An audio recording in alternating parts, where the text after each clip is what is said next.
Iran waxay taagan tahay marxaladdii ugu xasaasisaneyd ee soo martay wakhtigan casriga ah ama tan iyo intii la aasaasay kacaanka Islaamiga ee dalka Iran 40 sano ku dhowaad ka hor. Maraykankana waa uu hanjabayaa. Soo dhawaada saaxiibayaal, barnaamijkan waxaan ku falanqayn doonaa xaaladda Iran ee marba marka ka dambeysa soo cusboonaysanayso, isla markaana xaalad adag galayso. Warbaahinta caalamka ayaa aad u wada hadaleyso. weliba xaaladdu Iran waxay ku darsatay in hanjabaad Israa'iil iyo Maraykanka ka imaanaya ay soo faragelinayaan. Xalay waxaa la qabtay sirdoon ka tirsan Israa'iil sida ay warbaahinada Iran tabiyeen.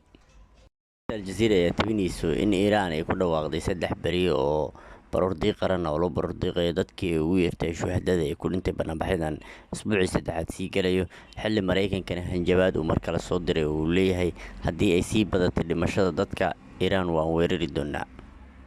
nafsad ahaanteedu ma yaraysanayso oo hanjabaad celisa ayay sameynaysaa oo weerar celisa, waxayna sheegday inay tallaabo walba Maraykanka ay qaadaan ay ka arkoosan doonaan, islamarkaana ay weerari doonaan Israa'iil iyo weliba xarumaha Maraykanka uu ku leeyahay gobolka. Dabcan arrintan ayaa waxay noqonaysaa inay xaaladda sii adkaanayso xilli hay-adda xuquuqul insaanka u doodta ee dalka Maraykanku ay tabisay in 500 oo qof ka badan ay ku dhinteen mudaharaadyadii 3 isbuuc ka soconaya dalka Iran, taasoo lagu tilmaami kara inay ka badan tahay. Dadka ayaa intooda badan waxay lagu dilayay leedahay xabado toos ah.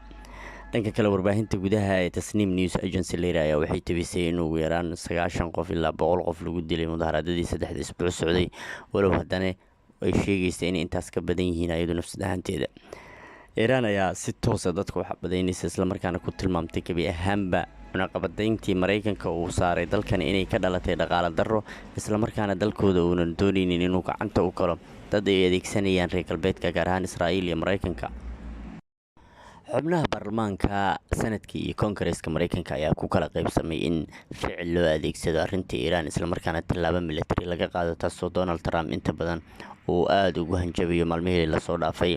Balse ayaga ayaa ku kala qaybsan. Qaarkood waxay sheegayaan in ay sharci darro tahay in mar kale Maraykanka uu iska weeraro dal madax bannaan, islamarkaana dowladnimadiisa uu ku xadgudbo, halka qaar ay sheegayaan inay qasab tahay in tallaabo militari laga qaado oo weliba aad u xooggan rajiimka Iran, oo dabcan Maraykanku maalmihii ugu dambeysay laf dhun mari weysay ku noqday.